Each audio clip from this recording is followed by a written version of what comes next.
Dim the lights, my friend. Let your shoulders fall away from the day's weight. Wherever you are, bundled under a blanket or simply lying quietly in the dark, let the flickering thoughts slow to embers.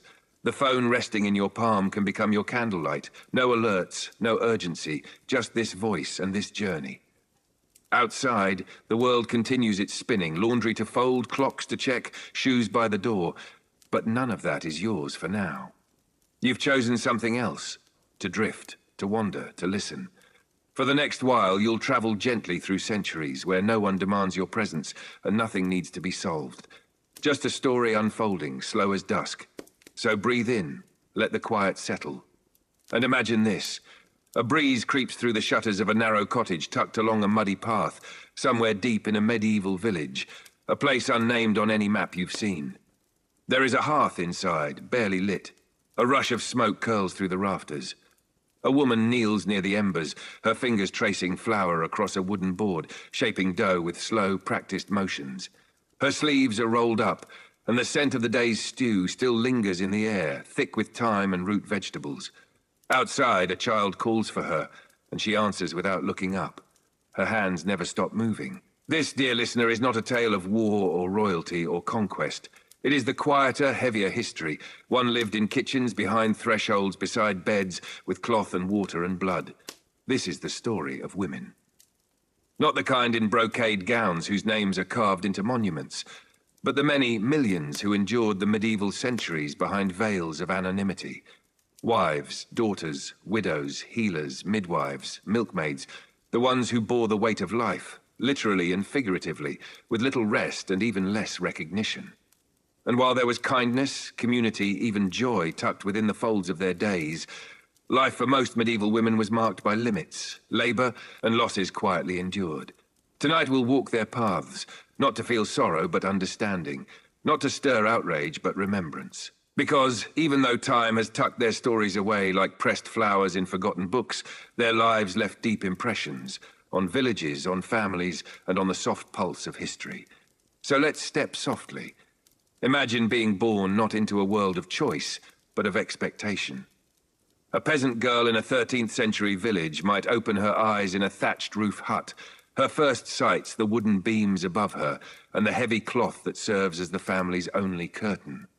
Her first sounds would be her mother's voice, already hoarse from early chores, and the clatter of clay bowls being stacked for porridge. There would be no naming ceremony, no recording of her birth, only a whispered prayer and the hope she would live past infancy. And already her life path would be set in motion. She would learn by watching, how her mother stirred the pot with one hand while holding a baby with the other, how she fetched water from the stream, not for play, but for laundry and cooking and scrubbing the floor after the piglet had wandered in again. By 5, the little girl might already carry firewood. By 7, she'd know how to knead dough and swaddle an infant. By 10, she'd be keeping house if her mother fell ill. And no one would call her exceptional for this. It was simply the shape of life. Education, as you might imagine, was not considered necessary for her. Reading was for monks and noblemen. Sometimes noblewomen, if they were lucky, were taught to write. But for most village girls, knowledge came through hands. Learning which herbs to chew when someone coughed, or how to twist linen to stop a wound. Their teachers were other women, mothers, grandmothers, widows with long memories. And the rhythms of the village were steady, seasonal, and unforgiving. In spring, there was planting. In summer, haying. In autumn, preserving. In winter, huddling. No matter the time of year, a woman's hands were always busy, spinning flax, patching clothes, mashing barley, plucking chickens, tending to the sick, braiding hair, swatting flies, heating stones for cold feet. And all of it under the steady beat of something else, expectation. That she would marry, that she would bear children, that she would survive childbirth, that she would not complain. Let's pause a moment here and let the flickering image of a peasant home settle in your mind. The floor is packed earth, swept daily with a bundle of dry reeds. The walls are thick with smoke, though no one comments on it anymore. A cradle sits near the fire, carved by a neighbor who owed the family a favor. A string of garlic hangs by the door, not for seasoning, but for superstition. The dog sleeps beneath the bench, tail twitching in dreams. And the woman? She's waking before dawn. Again. She doesn't stretch, there's no time. Instead, she lifts the lid off a clay pot, stirs what's left of yesterday's pottage, adds a bit of stale ale to thin it, and sets it near the embers. If she's lucky, the fire hasn't died completely, and she won't need to fetch more kindling from the barn. Outside, her husband coughs, then mutters about pigs needing feed. No good morning. No kiss. But no cruelty either. This is simply the way things are. Words are used sparingly, like oil. And as she lifts her child to the breast, she thinks of the neighbor's daughter, 15 and already betrothed. She wonders how long before her own girl must be bartered for a few goats in a corner of pasture. This was the world. Of course, not all women were born into cottages. Some into castles. But while their lives looked different on the surface, the shape of their burdens often mirrored those of their poorer sisters, just wrapped in silk instead of wool. A noblewoman might be married off at 12 or 13, her body still childlike to a man twice her age. She would be told to smile, to be agreeable, to bear sons. And beneath the gold-threaded bodices and perfumed corridors, there was often loneliness. Power came only in proximity to men. She might learn to read psalms, mostly, or manage the servants if her husband was away at war. But her life, too, was bound by duty. Her value measured not in coin, but in womb. And like her peasant counterpart, childbirth was dangerous. Fevers, blood loss, no knowledge of sanitation, no doctors, only midwives and whispered prayers. Even queens died in childbirth. The pain, the fear, the silent resolve, all shared across class lines. Let your mind wander to one of these women now, whoever she may be. Imagine her hands red from washing or chapped from wind. Her back aches. Her days are predictable, yes, but never easy. And yet, she sings. She sings while hanging clothes. She hums while rocking the baby. She weaves in patterns that her grandmother taught her. She tells stories. She teaches riddles. She braids flowers into her daughter's hair. She keeps a small cloth pouch of herbs for when someone is afraid. She is not loud. She is not written about. But she is the memory of her village, the thread between generations. And if you close your eyes, you might hear her voice in the quiet. Still working, still singing, still surviving. The seasons in a medieval woman's life did not only follow the cycle of spring to winter, but also the slow turn from girlhood to motherhood, and often, too soon, to widowhood. Few women lived long enough to be considered old, and those who did often found themselves alone, with stories no one remembered to ask for.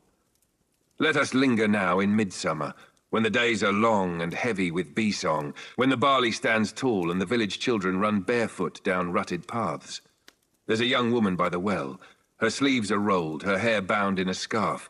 She glances upward not to pray, but to check the clouds. Rain is a blessing when the ground is too dry, a curse when the linens have just been washed. Around her, life hums. A hen pecks by her feet. An old man dozes under a tree. Two boys chase each other with sticks, pretending to be knights. It could be any century, really. But in this one, the 1200s perhaps, her world is barely more than a few acres wide.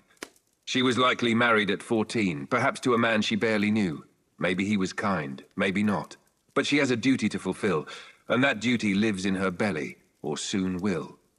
The first time she gave birth, it was on a straw-stuffed pallet with two women beside her, her mother and a neighbor's wife. No doctors, no tools. Just hands and hope and whispered prayers to saints with names she no longer recalls. The pain came in waves, so strong she bit into a cloth to keep from screaming. The child was small, quiet, purple at first, but then it cried, and she cried, and the room smelled of blood, sweat, and holy oil. She survived. That time, but many didn't. Childbirth was the most dangerous passage a woman could face, and she might travel it again and again, each time with the knowledge that it could be her last. In some villages, they called it the Women's War. A quiet, bleeding battle waged in back rooms unseen by the men in the fields. And if a woman died in labor, her child was quickly baptized, sometimes before even cutting the cord. Because should the baby pass moments later, both might still be saved. Graveyards were filled with small markers, and many mothers never had markers at all. The church bells tolled for kings, for bishops, for battles won and saints remembered, but not for peasant women. Their passing was noted only in the chores they left undone. Still, life was not only pain. There were market days, bustling and chaotic, where a woman might trade eggs for wool or gossip for gossip. There were feast days when the whole village shared cider and roasted meats, when ribbons were tied to trees and songs spilled out into the stars. Weddings brought laughter. Baptisms brought hope. Even funerals brought warmth, strangers sharing bread in honor of the dead, because grief too was a kind of communion. And in the quietest corners of life there was often beauty. A child's giggle while chasing a goose. A new tunic sewn from passed-down cloth. A love letter scratched in charcoal on barnwood. These moments stitched themselves into the larger tapestry. They did not erase the hardship, but they made it bearable. In the manor houses, noblewomen had different rituals. A lady might spend her days managing household accounts, overseeing servants, writing letters on stretched parchment with ink made of soot and vinegar. She knew how to arrange a table, how to entertain a visiting noble, how to sweeten her words while still commanding a room. But beneath the veil of refinement lay the same truths. Her worth was tied to fertility, her freedom was limited, and her world, though gilded, was no less confined. Marriage among nobles was more political than personal. A daughter might be engaged before her 10th birthday and married off by 12. She was a chess piece in a game she didn't get to play. And if her husband died, she became the dowager, a word that meant she kept her title but lost her place.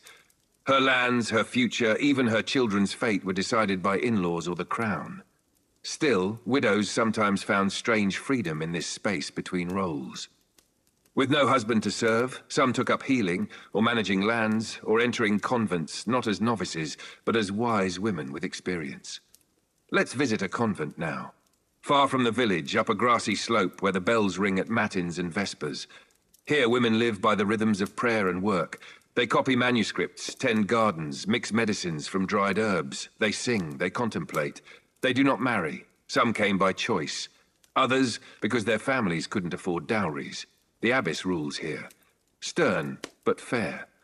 The sisters wear linen habits and bathe once a month if the weather allows. They know Latin, they know psalms, and they know the silence of long nights when only the candle and the wind keep vigil.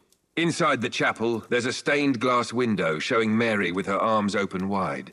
She is the ideal, the mother, the virgin, the vessel of all goodness. But none of the nuns speak of how impossible it is to be all those things at once.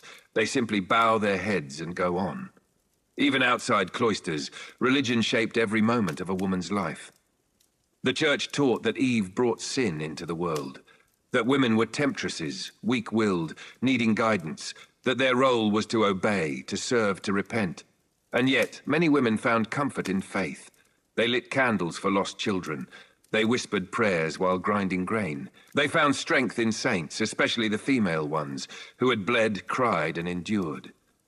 They named their daughters Margaret, Catherine, Anne, not just to honor tradition, but to draw upon the quiet strength those names carried. And while priests preached from pulpits, it was often women who kept the real faith alive, through stories, rituals, healing, and simple care. A mother kissing a scraped knee and murmuring, "God sees you," held more power than any Sunday sermon. There were also women who lived at the edges, who didn't marry, who didn't bear children, who didn't obey. Some were herbalists, accused of witchcraft when crops failed or babies died. Some were beggars, widowed too young and left with mouths to feed.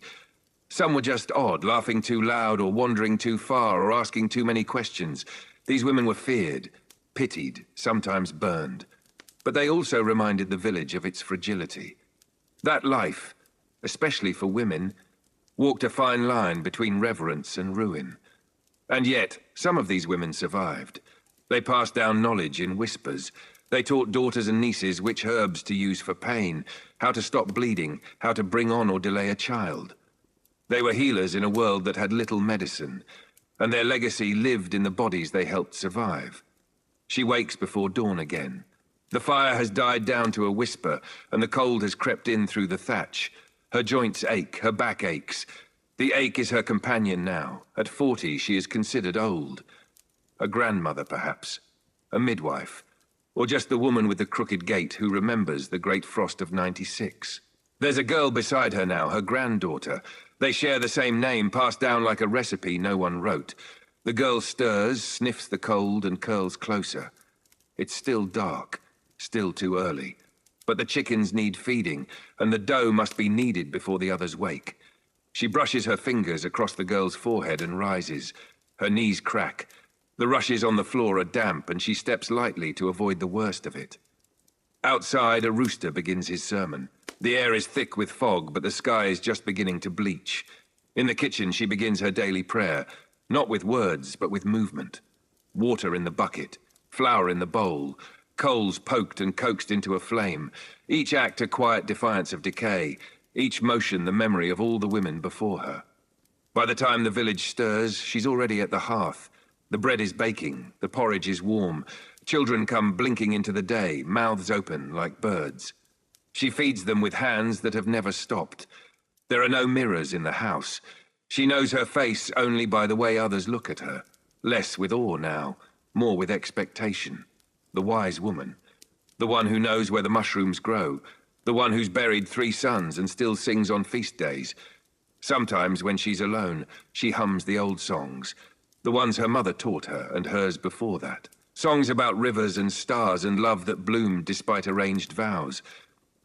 The melodies are laced with longing, but also with strength. The girl watches her, how she moves, how she wraps herbs in cloth, how she traces patterns on bread with her fingernail before baking. There is magic in her hands, though no one dares call it that. Not since the fire. In a neighboring village, a woman was accused last winter. The milk had spoiled. A child had died of fever. The crops failed. They needed someone to blame. She was old. She muttered to herself. She knew which plants healed and which harmed. That was enough. They came in the night with torches and rope. No trial, no questions, just fire. The girl remembers the glow on the horizon, the whispering, the way her grandmother's hand tightened on her shoulder and didn't let go until dawn. After that, they were careful. Herbs were hidden in pouches beneath the floorboards. Midwifery was spoken of only in whispers. Healing became an act of silence. But still, the women kept their knowledge, passed it hand to hand like a warm coal. In the larger towns, guilds were forming. Trades were becoming formalized, documented. Men became apprentices and masters. But women? They worked in the shadows of their husbands. If she brewed ale, it was under his name.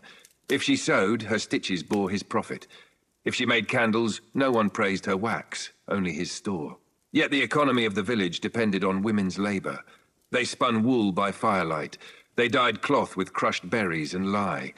They tended gardens and goats and grumbling husbands. In some regions, women could own property, especially if widowed. A rare power, but fragile. One wrong signature, one greedy cousin, and it vanished like smoke. And still they endured. Let us return to the house. The girl is older now. Her body is changing, and with it the way people look at her. A neighbor has begun bringing her gifts, bread, apples, little tokens. Her grandmother narrows her eyes. She remembers how such gestures begin. One night, the girl confesses, he followed her into the woods, said kind things, then asked for things that weren't kind at all. She ran. Her grandmother is silent. Then she sets down her spindle and pulls the girl into her arms. "Let me teach you something," she says, and she does. Not just herbs or stitches or prayers, but how to speak firmly, how to walk with purpose, how to see danger before it shows its teeth. These are the lessons that keep girls alive. In wealthier homes, girls are taught to sing, to embroider, to pour wine just so, to keep their eyes lowered, to obey. But behind closed doors, sisters teach sisters the truth. About bleeding and babies, about what husbands expect, about how to make yourself small when tempers rise, and sometimes, just sometimes, about how to leave. There were stories, rare but real, of women who ran, who cut their hair dressed as men, joined troops of players or bands of pilgrims, who found freedom in pretending not to be women at all. They were the shadows behind the stories, ghosts at the edges of maps. The truth is, there was never just one kind of medieval woman. There were millers' wives and queens, beggars and saints, nuns and nurses and thieves. Some loved deeply, some hated quietly, some dreamed in Latin, some never learned to write their names. But they all left marks. In linens patched 100 times, in names whispered over cradles, in soup recipes and lullabies and the way a mother held her child in the dark. Their stories were rarely written, but they lived. And they are still with us, in the curve of your grandmother's handwriting, in the way your mother brushes hair behind your ear, in the sudden strength you feel when you stand up for yourself and don't know why you're trembling. They are the reason we remember how to endure. Let the candlelight flicker gently as we return to the edge of the village. Beyond the timber-framed cottages and the clatter of hooves, the abbey bells begin their morning toll.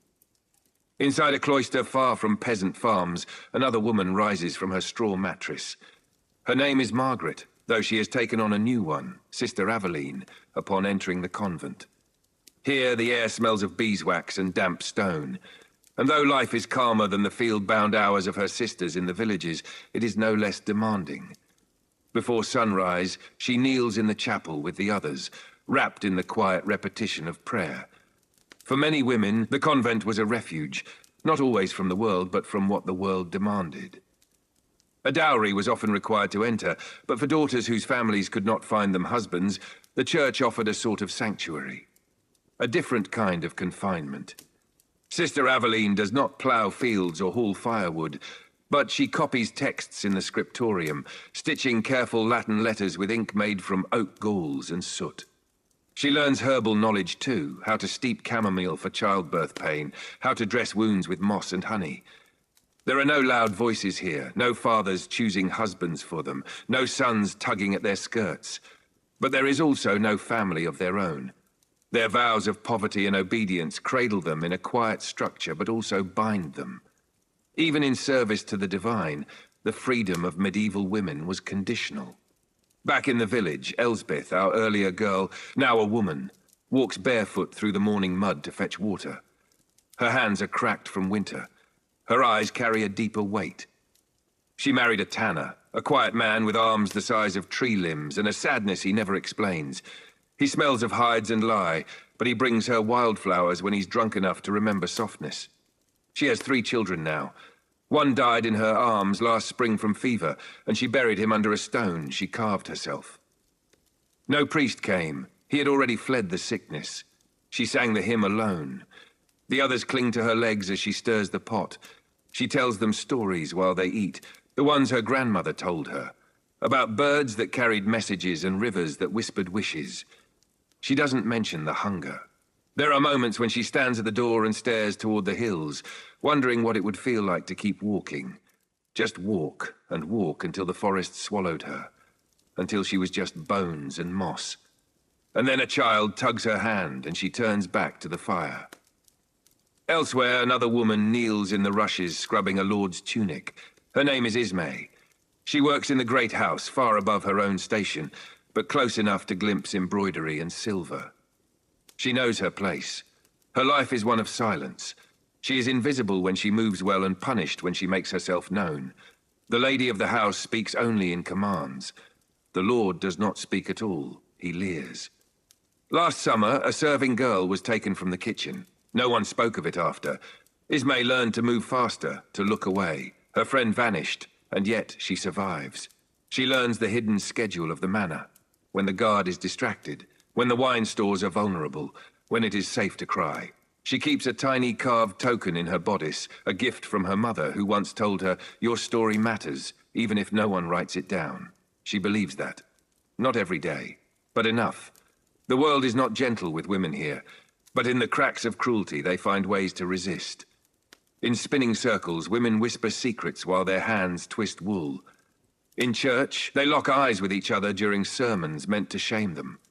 In baths, yes, communal ones still existed, they murmur laughter and gossip like threads being stitched into history. There are herbs that stop a womb from taking seed, dangerous to use but passed in code. There are symbols carved on door frames that protect from wandering spirits, or perhaps from drunken husbands. The veil of obedience is real, but so is the quiet defiance. Some women carve words into the back of bread loaves before baking. Prayers, names, wishes. Some hide messages in embroidery where a stitch means mercy and another means revenge. They cannot vote, they cannot rule, but they remember, and memory is power. In the heart of the countryside, where meadows roll gently between dark forests and meandering rivers, a healer walks barefoot through the morning mist. Her name is Marga. She is older now, her braid gone grey, her back bent not by submission, but by decades of tending, wounds, births, fevered children, and frightened men. The village fears her, and needs her, in equal measure. They whisper words like wise woman, and sometimes witch, depending on whether she cured or cursed last. Marga smiles at neither. She knows her place. She knows the power in herbs and in fear. She knows that women who walk alone in the woods must be one thing above all, useful. She gathers yarrow, nettle, willow bark, and plantain leaves, her fingers remembering every root's location by heart. When a woman comes to her quiet and tearful in the night, Marga opens her door. No questions asked, only tea brewed strong and time. In a world where men wrote the laws and priests shouted about Eve, women like Marga kept other women alive. Not far from Marga's hut, a young girl named Alice is learning to spin. She sits beside her mother with a drop spindle in her lap, her fingers raw from practice. She is 8. Her laughter is still high, still easy, still hers. Her mother tells her stories while she works, not from the Bible, but from the old tales, the ones hidden behind hearthstones and in the folds of folk songs. Stories of selkies who shed their skins to live among men but always return to sea. Stories of hags who test kings and punish greed. Stories where women have teeth in their bellies and fire in their veins. And Alice listens. Not because she believes the tales are real, but because she senses something in them. Something old. Something waiting. These stories are not written down, but they are past. And in a world where girls are often traded like goats and told their place lies in silence, stories become survival. Now let us shift to a different part of the world. Across the sea, in a stone manor tucked within the cold hills of what we now call France, a noblewoman holds her embroidery in the pale light of morning. Her name is Isabeau. Her gowns are velvet. Her meals are served to her. She owns land, not directly, of course, for the law prevents it, but through a husband who rarely speaks to her. She should be fortunate. That is what everyone tells her. But behind her eyes sits a storm that cannot be stitched away. Each day she sews little birds into cloth. Doves, hawks, peacocks, sometimes owls, each one different, each one hers. In a world where she cannot own her own name once wed, she owns these birds, and in each tiny stitch she hides a message. She has written poems too, anonymously. A few were passed among courtiers, admired for their beauty, their depth. No one guessed a woman wrote them. She laughed quietly when a priest praised her husband for the noble wisdom in the verses. She does not speak her anger, but she stitches it. She sings it when alone. She burns it into wax seals on letters signed by others. This is not a rebellion. It is a reckoning. We could spend days wandering from one woman's life to the next and never exhaust their stories. Because the truth of the medieval woman is not one truth. It is a field full of 1,000 seeds, each growing crooked under different skies. There were nuns who built hospitals, queens who led armies, heretics who refused to recant even as the flames rose. There were wet nurses whose names history forgot, but whose bodies nourished the children of kings. There were women who escaped, who fled villages in the night, who disguised themselves as men and rode with caravans and never looked back. And there were those who stayed, who bore it, who endured. And in their quiet survival, they shaped the bones of history. Rain falls in slow rhythms against the thatched roof of a one-room cottage nestled beside a patch of garlic and leek. Inside, a woman named Lynette kneels before her hearth, coaxing flame from damp kindling. The smoke is stubborn this morning, curling thick and low, stinging her eyes. She coughs lightly and shields her baby from the haze. The child rests in a sling across her chest, snuggled tight in wool, unaware of the price paid just to keep this fire alive. Yesterday, Lynette traded 3 eggs for dry wood. That was all she had to spare. Her husband, Gawain, is away mending fences for the Lord's steward. He will be paid in turnips. Maybe. Lynette's hands are red with chill, cracked from scrubbing linens in icy stream water. Her back aches, her belly still soft from birth. But the pot must be stirred, the bread kneaded, the laundry wrung, the goat milked. No one else will do it. She does not complain, nor does she sing. She simply moves through the dim light, the endless tasks, the quiet griefs, and that movement is its own kind of grace. Outside, hens cluck near a sagging fence. One is missing. Fox, maybe, or neighbor. Lynette shrugs. There's no time to dwell. Not far from Linnet's world, another woman walks in shadows, but of a different kind. She is a Beguine, part of a lay sisterhood that lives communally without vows, without cloister, without men. They are scholars, caregivers, scribes, and wanderers, and they frighten the church. Her name is Hildren. She reads Latin. She owns no husband, no land, no confession. Her hands copy psalms by candlelight. She mixes ointments for the sick, writes letters for widows, teaches the daughters of merchants to write their names. They call her unnatural. They accuse her of pride. But Hildren walks with her spine straight and her voice low. She knows knowledge is a dangerous thing, especially in the mouth of a woman. So she buries hers in silence, in scrolls hidden in wooden chests, in lessons whispered to girls who will one day become mothers, merchants' wives, or midwives. When plague sweeps through the town and the monks retreat behind iron gates, it is Hildren who stays. It is her hands that wash the dead. Further south, in a crumbling outpost near the Pyrenees, a young girl named Raina sits cross-legged among her grandmother's feet, shelling peas and listening to old songs. They are not songs of saints and martyrs. They are songs of desert women who rode horses with knives sewn into their dresses, of queens who burned cities to ash, of goddesses with bloodied hands and wide, laughing mouths. Raina knows the church would not approve, but the church is far away. And her grandmother's voice is soft and warm and smells of saffron and lemon balm. The song lingers in Raina's mind for weeks. Later she'll sing it to herself while hanging laundry or drawing water from the well. The tune will carry across fields, past oxen and hay carts, into the ears of another girl who will ask to learn it. And the song will live on. No parchment, no ink, just memory and breath. In this way, women became libraries. Sometimes women disappeared altogether. Records show girls vanishing from census scrolls, wives buried under the names of husbands, daughters listed as dowries, not people. But when you look closer, when you read the margins, the scribbled notes, the unclaimed initials, you find traces. A woman named Isabel who sued for her own land and won. A woman named Brigitte who built a wine business from nothing and left her sons a thriving trade. A woman named Maeve, who petitioned the town for a new well after her daughter died of fever from the old one. Tiny rebellions, quiet victories, lives stitched into the seams of history, never centered, always essential. Now walk with me to a convent at the edge of a northern marshland. The wind here never stops moaning through the reeds, and the chapel bells ring hollow in the fog. Inside, Sister Theodwyn tends her garden.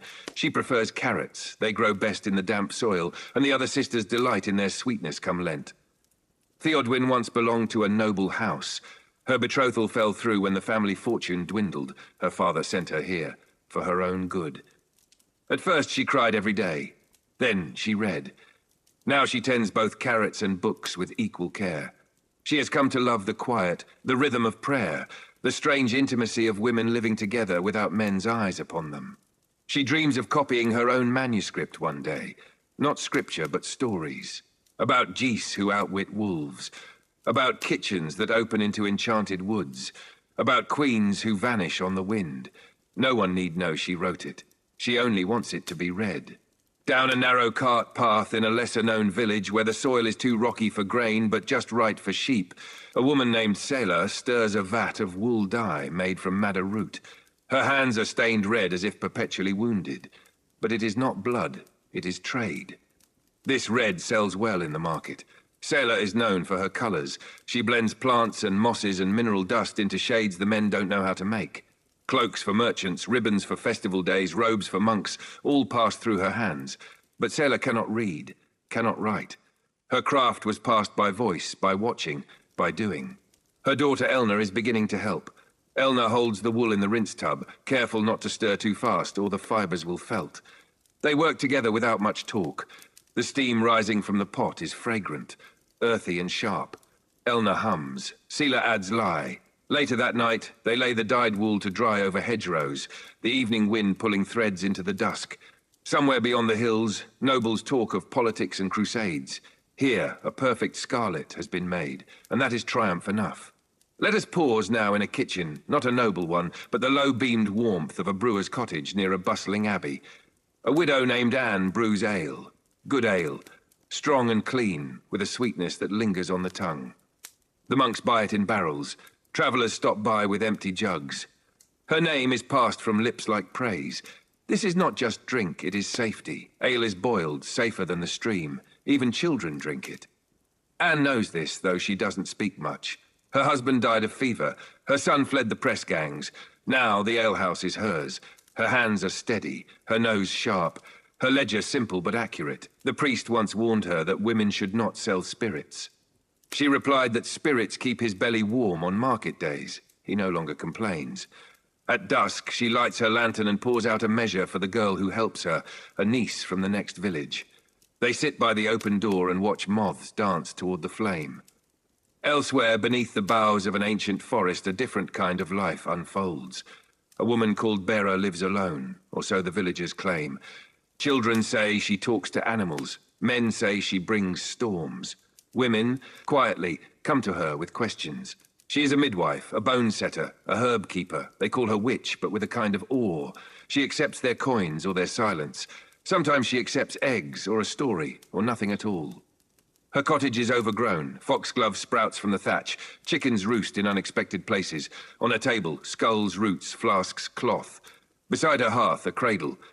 Empty now, but kept tidy. Bera never married. She never left. When plagues come, she does not hide. She walks into homes that smell of sweat and death and fear, and she stays. Sometimes she walks back out. Sometimes she does not. But always someone remembers her. There were also women who travelled, rare but not unheard of. Pilgrims, traders, healers. One was Ismena. She had no home but the road. She wore a cloak patched from dozens of places, burgundy from Bristol, green from Ghent, sky blue from somewhere she forgot the name of. Her feet were calloused, her stories long. She knew where to find bread in unfriendly towns. She knew who to trust.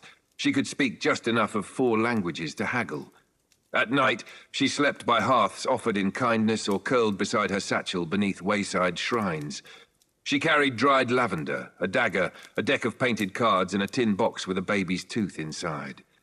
Ismena never said whose it was, but when a young girl once asked if she had children, she answered, "Yes, once, and now I have the road." Now let's peer inside a tiny schoolhouse where girls are being taught to sew. The teacher, Margit, is patient but exacting. Her own fingers are calloused from years of stitching altar cloths and bishop's vestments. She believes in needle and thread the way others believe in scripture. Quiet, faithful, absolute. Her students learn more than cross-stitch. They learn how to measure without rulers, how to repair a tear with invisible mending, how to mark ownership in a hidden hem. Margit does not say much about men, but she teaches her girls how to sew inner pockets, how to line a cloak with extra linen for warmth, how to make a shawl double as a sling. She once made a veil so fine it was gifted to a duchess. Now she teaches 10-year-olds how to sew buttons that won't come loose during work in the fields. She says that's a finer legacy. In a border village often forgotten by the taxman and the bishop alike, a woman named Alice serves as both scribe and singer. She writes wills for dying men. She sings babies into sleep. She draws charms in chalk beside sick beds and listens to the dreams of girls too young for marriage but too old for games. She owns 3 books. She wrote 2 of them. They're not grand. One is a collection of local sayings and prayers. The other, a record of births and deaths and weather patterns going back 12 winters. Still, when the church caught fire last year, the villagers saved Alice's books before the altar, because in them they saw themselves. Further inland, where the hills roll like the backs of sleeping beasts and the fog clings to the hollows well past morning, lives a girl named Lean, newly of age. She wakes early, always before light. Not because she's told, but because it's when the house is quiet, before her brothers stir, before her mother begins coughing again. In the silence, she milks the goat. She splits wood. She kneads the dough and sings softly to herself. Her voice isn't for anyone. It is for keeping rhythm, keeping sanity. The bread rises slowly in the warm coals. Her hands are covered in flour. Her hair smells of smoke. She is 15 and older than most men she knows. Lene dreams sometimes, not of castles or romance, but of warmth that lasts, of having a door that locks, of not flinching when someone raises their voice. Her dreams are practical. They are stitched together from scraps of hope and habit, and in the flickering candlelight before dawn, she allows herself to feel them fully before the day hardens again. Across a narrow river, in a manor where beeswax candles burn and the walls are hung with tapestries depicting stories the servants will never read, a noblewoman named Sabina writes in her journal. This act alone is rebellion. Her husband believes her incapable of reason. Her brother calls her fragile. But Sabina writes. She writes of the way the servants whisper after news of a rebellion. She writes of the way her maid's hands shake when serving wine. She writes of the ache between her shoulders that no amount of lavender can soothe. Sometimes she writes poetry. It's not very good. But it is hers. She hides the pages in the hem of an unused curtain. One day, perhaps, someone will find them. But she does not write for legacy. She writes to remember herself. Because in a world where her body is bartered, where her words are ignored, and her prayers are expected to be passive, Sabina's ink is the only place she owns the truth. Out beyond the manor fields, a girl is giving birth in a stable. She is too young. The father is a name no one will speak aloud, and the midwife has come not from the village, but from the woods. The midwife's hands are old and strong. She hums to distract the girl. A low melody, neither cheerful nor sad, but steady, like footsteps on a pilgrimage. It is not a quiet birth. Pain doesn't care for secrecy. But when the child arrives, slick and red and wailing, the midwife wraps it with gentle hands and places it near the girl's breast. The girl cries, not from pain now, but from the swell of something bigger than herself. The midwife doesn't speak. She knows the days ahead will be hard, that this child might not survive, that this girl might not survive either, not in the way she once was. But for now, in this moment, there is breath, there is heat, there is life, and in the dark, that is something. A convent bell tolls. Behind its stone walls, another kind of woman lives. Dozens, in fact. Nuns and novices cloistered from the world. Here the rules are strict. Hours are scheduled. Silence is sacred. But inside, lives bloom in unexpected ways. One sister, Agnes, has taken to illuminating manuscripts in secret.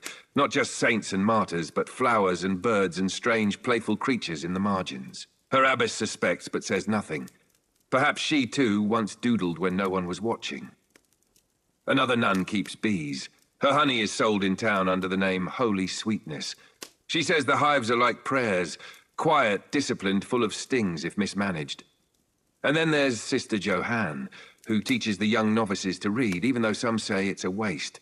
Johanne insists it is not, that a woman with words is a woman with armor. Within these walls, away from husbands and fathers and market days, women carve a quiet defiance, one vow at a time. In every village there are graves, small mounds, stone markers, sometimes only wooden crosses, slowly weathering under the sun. And beside some of these graves, at odd hours of the day or night, a woman stands. She may be a mother, a sister, a lover, or simply someone who bore witness. She brings no offerings, only her presence. She hums or prays or says nothing at all. But she returns, again and again, because remembering is its own kind of resistance, and love, even after death, still has work to do. As the season turns, as harvest is gathered, as nights come earlier and breath begins to show in the morning air, the work does not lessen. But sometimes the songs change. At the spinning wheel, old women begin to teach younger ones winter tales, stories of clever maids, of witches who heal, of queens who disguised themselves as men and vanished into legend. These are not the stories written in royal ledgers or praised by preachers. They are oral histories, half-truths and full-truths, passed like recipes. And in these stories, women are not always quiet. They are not always obedient. Sometimes they are messy, sometimes heroic, sometimes they are wronged, but sometimes they win. And as the wool wins on the spindle and the fire pops softly in the hearth, the girls lean in just a little closer. In the shallows of dawn, as frost dusts the earth like powdered bone, we find another woman crouched beside a stream. Her name is unknown. Her story is not written. But her hands are red from washing. She is a washerwoman, one of many who take the town's dirt and blood and grief and carry it to the river, scrubbing, rinsing, wringing until the fabric nearly sighs with relief. She hums a tune, not for joy but for rhythm. Humming keeps the hands moving and the cold at bay. The stream bites her wrists, but she pays it no mind. She is known worse. Around her, other women gather. Their voices are low, but not somber. They speak of births and broken carts, of last night's stew and this morning's swollen ankle. Their words are not written in ledgers, but they are recorded in one another. It is not community by design, it is survival by necessity. Together they build what no lord can tax, solidarity. A few miles north, in a muddy yard behind a timber-framed inn, a woman stokes a fire pit with a crooked stick. Her apron is stained, her knuckles cracked. She is the cook. From before sunrise to after moonrise, she is feeding strangers. Travelers, drunkards, pilgrims, local men returning from hunts, sometimes missing fingers. No one remembers her name when they praise the roasted goose, but she remembers every man who tips, every girl who slips her a coin to warm near the hearth, every time someone calls her wench with a sneer. She once had a sister who was meant to be a cook too, but she died of fever one winter, and no one but her remembers the sound of her laughter anymore. So she keeps stirring, keeps seasoning, keeps passing bowls of warmth through smoke-stung eyes, because this too is a kind of love, a kind of resistance. She feeds those who would forget her. Elsewhere, a merchant woman wraps a bolt of dyed cloth in brown paper, her fingers nimble, her jaw set. She inherited her father's trade, not because he willed it, but because her brothers died in a fire and she was all that remained. At first, no one would trade with her. Now, they line up outside her booth. She knows the language of silk, the whisper of wool. She can tell by the weight of a fold whether it came from Lyon or some cheap mill in Ghent. The men who once laughed at her now borrow coin. She lends sparingly, keeps ledgers. Her daughter will inherit them. She does not smile often, but her hands are always warm, her eyes always watching. And when she walks through the market square head high, the bells on her apron string sing softly with each step. Further south, in a dusty chapel where candles flicker and incense clings to old stones, a girl kneels not to pray, but to rest. She is not a nun. She is a runaway. She came here after her betrothed raised a hand one too many times, after her mother told her to endure as all women must. She came with bruises. Now, she comes with books. The priest has taken to teaching her in secret. Latin, mostly, some Greek. She learns fast. Sometimes she copies prayers onto parchment just to feel her own hand mirror something sacred. No one knows her name anymore. She gave it up when she fled. But she's taken a new one, Sarah. It means late, and it makes her smile. Because she was not too late. Not quite. High in the mountains, beyond the reach of carts or taxis or war drums, lives a woman with 3 daughters. She is known as a healer. They say she speaks to the wind, that herbs sprout where she walks barefoot, that her touch can turn spoiled milk sweet again. She cannot. They do not. But she knows which leaves numb pain, which flowers ease childbirth, and which roots must never be mixed. When men come to her door with coin, she takes it. When women come with questions, she offers answers freely. She has no husband. She had one once, but he drowned during a thaw, and she did not weep long. Now she teaches her daughters the old ways. Not witchcraft, as whispered, but wisdom. She tells them, your hands will always be more powerful than any man's sword. Use them well. In the quiet corners of a world ruled by men, women carve spaces to breathe. They are not always bold. They are not always safe. But they are real. They do not seek applause. They do not expect rescue. They endure. They build. They remember. And in the long hush of night, when the fields sleep and the stars blink slowly above hay roofs and broken chimneys, you can almost hear their stories whispering through the rafters, braided into lullabies, soaked into hearthstones, stitched along seams. They were not queens, they were not saints, but they lived. And in living, they lit a path. And now, dear listener, we come to the hush at the edge of memory. The torchlight flickers low. The village settles once more into its nightly hush. Chickens roost. Coals sigh in the hearth. A final pot clinks against worn stone as someone finishes washing up. The women of this world, the washer and the cook, the midwife and the mother, the girl with ink-stained sleeves and the healer with lavender in her hair, have returned to the folds of time. They do not wave farewell. They do not need to. They leave echoes, not exits. You have walked alongside them now, not as a scholar peering down from above, but as someone invited in. You've warmed your hands by their fires, eaten bread from their table, heard stories whispered from straw pallets beneath patched ceilings. And perhaps you've seen that in their struggle was not just pain, but persistence.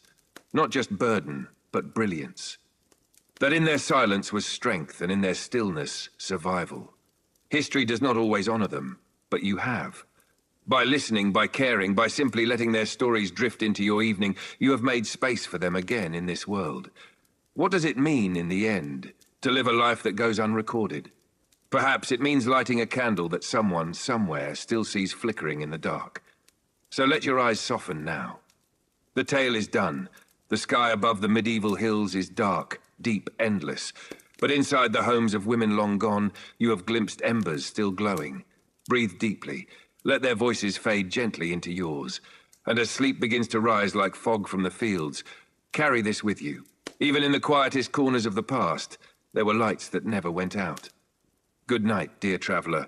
Sleep well, and may the stories always find you.